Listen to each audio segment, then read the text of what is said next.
Vamos a hablar de dos cositas, de orgasmo y de fecundación. En los genitales masculinos y femeninos pues ocurren una serie de cambios. Hay un mayor riego sanguíneo, la vulva de la mujer se inflama, lo que una vez en vida embrionaria no se sabía si iba a ser el pene o el clítoris, porque se llamaba falo, y había una época embrionaria donde había indiferenciación sexual, y después, al avanzar la semana, pues, o era un pene o era un clítoris. De ahí nacemos hombre y mujer. Por supuesto, la carga cromosómica era importante en eso. Pero desde el punto de vista de ultrasonido, de ecografía, nosotros teníamos momentos en que no sabíamos si era un clítoris o era un falo, ¿ok? Entonces, el clítoris, analógicamente, viene siendo un micropene que tienen las mujeres.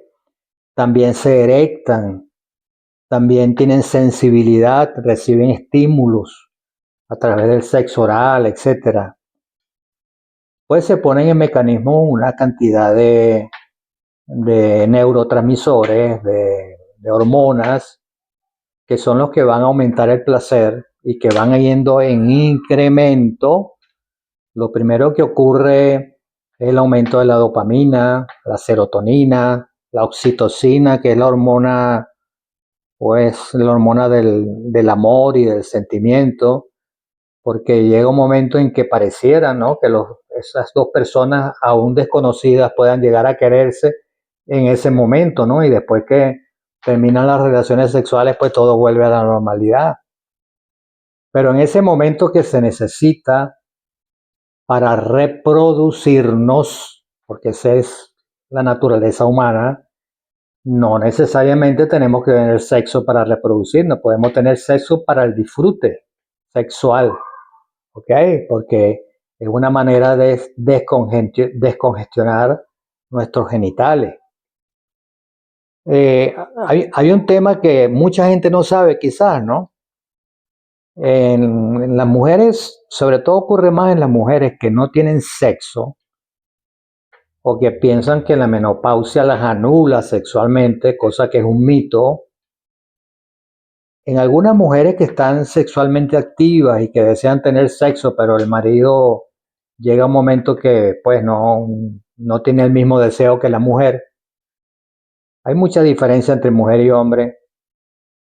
Hay una palabra que define la falta de sexo en la mujer que se llama histerismo.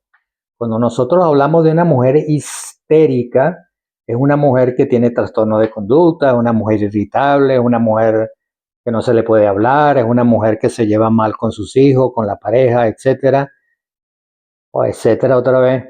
Y por supuesto, esa mujer en realidad lo que tiene es que su pelvis está congestionada y esa congestión pelviana pues aumenta el cortisol y aumenta otros neurotransmisores que la colocan en una situación de estrés. En el tiempo de Hipócrates, de nuestro famoso juramento hipocrático, que somos muy pocos los que los cumplimos, en ese momento se trataba del histerismo. La palabra histerismo viene de útero, histeret. Cuando hablamos de histerectomía, eso viene de la palabra histerismo, ¿no? Por eso es que el histerismo se relaciona al útero. Entonces, ¿cómo resolvían los médicos de la antigüedad el histerismo en la mujer? Pues haciéndole masajes suprapúbicos, casi una masturbación genital o manual, y las mujeres salían muy distintas, salían aliviadas, salían calmadas, etcétera, ¿no? Etcétera. Entonces, en conclusión, aunque esta charla sea un poquito larga, ojalá la puedan escuchar colegas y médicos que están estudiando, ¿no? Cuando nosotros eyaculamos o tenemos un orgasmo en la cúspide del clímax y del placer, donde ya llegó el momento del no retorno y que no podemos evitarlo, nosotros eyaculamos aproximadamente 3 mililitros de semen dentro de la vagina en un sitio que se llama fondo de saco posterior. ¿Ok? Esa es la entrada. El cuello de la vagina es la entrada hacia el útero, hacia la matriz. ¿Ok? Se conecta con la vagina y se conecta a la vez, ese orificio se conecta con el útero. Esos, vamos hablando de 15 millones de espermatozoides por mililitro de semen.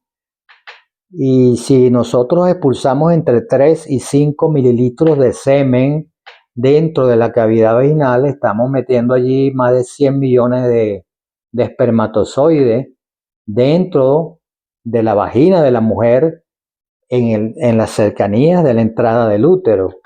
Esos espermatozoides tienen una colita, ¿no? Y ahí comienza la gran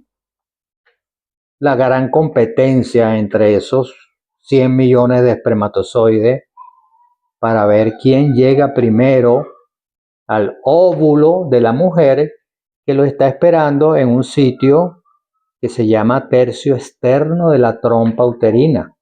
Ese óvulo sale del ovario de la mujer en la ovulación a la mitad del ciclo menstrual y se coloca allí en esa partecita de la trompa que es como unos pelitos, ¿ok? Y espera a su ansiado amante que es el espermatozoide. Pues muchos espermatozoides mueren en el camino y los que sobreviven, que son bastantes, 15 millones, 20 millones, rodean al óvulo, lo rodean, tratando de penetrarlo, pues, y es el óvulo, a través de sus mecanismos de selección, que va a escoger el espermatozoide que la va a penetrar, uno o dos, dependiendo del tipo de embarazo, a lo mejor un embarazo gemelar, ¿no? Pero supongamos que sea uno, va a escoger el espermatozoide que la va a penetrar e inmediatamente hace impermeable su membrana externa para que no penetre más nadie. O sea, ya escogí uno y todo lo demás se pierde.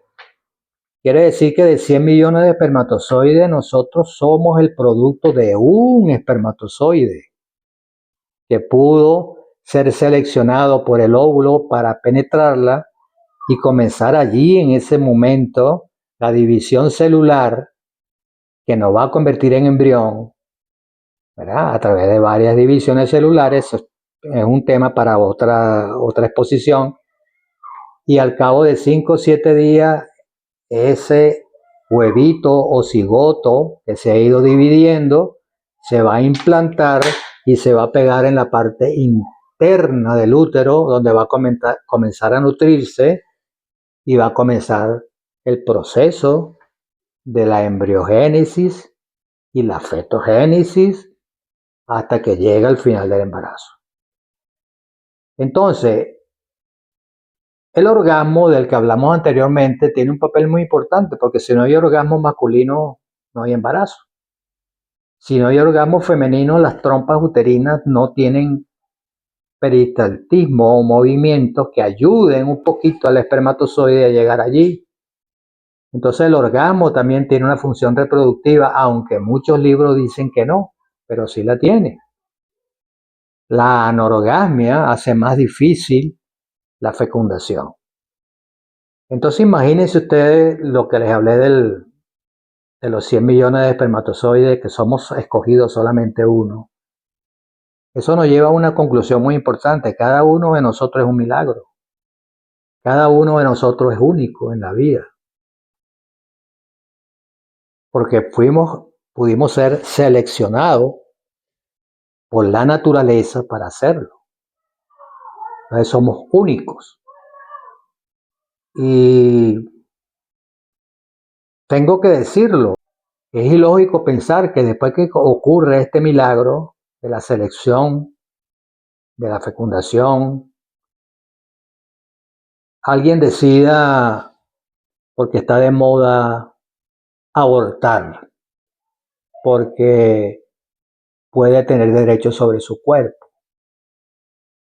O sea, es legal por las leyes españolas que tú, una vez que te equivoques con tu regla y una vez que disfrutes de una noche de pasión, pues decidas abortar lo que tanto le costó a nuestro organismo seleccionarnos a cada uno de nosotros. Pero fíjate que tenía los datos, porque yo no puedo tenerlo todo en la cabeza, ¿no? Algunas cosas que son importantes.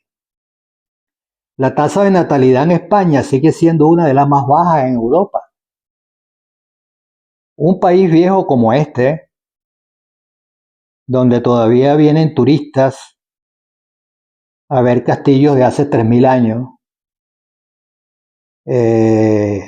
y el Producto Interno Bruto depende más de lo que hacen en Andalucía los agricultores sembrando olivos que los productos manufactureros que venden en otros sitios, pues tiene una tasa de natalidad que al ritmo que sigue, que ya se lo voy a decir, según el Instituto Nacional de Estadística, en 2024 hubo alrededor de 318.000 nacimientos, lo que supone una tasa bruta en España de 6,5 nacimientos por cada 1000 habitantes, muy por debajo del nivel de reemplazo generacional. ¿Saben ustedes lo que es reemplazo generacional? ¿Quiénes van a ser nuestros futuros habitantes? La natalidad lleva más de una década descendiendo. ¿Saben lo que es eso, no? O sea que no se puede tener hijos, se puede tener sexo, se puede tener disfrute, la pastilla del día siguiente o el aborto, que fue legalizado en este Parlamento español, pero no nos interesamos porque haya un reemplazo generacional. Desde 2014 los nacimientos han caído más de un 25%. Cada vez que se retrasa más la maternidad, aumentan los nacimientos de mujeres mayores de 40 años. O sea que tenemos mujeres de 40 años con un gran riesgo de tener niños con malformaciones y alteraciones cromosómicas que mujeres en edad reproductiva antes de los 36 años. Entonces estamos viviendo con un país al revés. Y tengo que decirlo, perdonen la crítica, pero tengo que decirlo. Un pedacito de mí es español también y tengo todo el derecho en decirlo. Entonces la evolución histórica de la natalidad en España es triste. Vamos a tomar un país, pues, de donde vengo, de Venezuela. La diferencia entre España y Venezuela en natalidad es muy marcada. En el país de España, que está en un 5.5%, en Venezuela está en el 15,2%, después de un descenso dramático por situaciones económicas, por la situación política, por la situación de hambre, ha bajado y ya está en el 15,2%, más de la mitad de lo que está en España, y cada mujer tiene por lo menos 2 hijos. Entonces esto pues es lo que se llama reemplazo generacional. En términos relativos, por cada nacimiento en España, en Venezuela ocurren aproximadamente 2,3 nacimientos por habitante. España está muy por debajo del nivel de reemplazo generacional en toda Europa y en parte del mundo.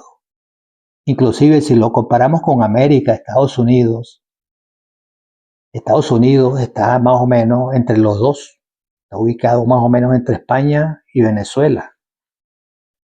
Venezuela ha reducido su natalidad en las últimas décadas, pero todavía mantiene una fecundidad cercana al nivel de reemplazo. Y al nivel de reemplazo estamos hablando de habitantes, estamos hablando de gente en el país, en el planeta. ¿Okay? Y aparte de eso, pues tenemos un país donde cada vez hay menos médicos españoles que médicos migrantes. Ustedes en España le agradecen y deben agradecerle a los migrantes que vienen de distintos países a ejercer la medicina y a sacarlos del problema que tienen ustedes en los hospitales y en los centros de salud. Si los inmigrantes hicieran una revolución y se retiraran de España, tuvieran que cerrar centros de salud y hospitales. ¿De dónde van a sacar a los médicos si no tienen? Si en cada hospital o centro de salud los médicos migrantes los doblan, los triplican en cantidad. Es muy difícil ver un médico español y hablar con un médico español, con unos protocolos médicos que son obsoletos completamente, comparado con otros países, inclusive llamados del tercer mundo.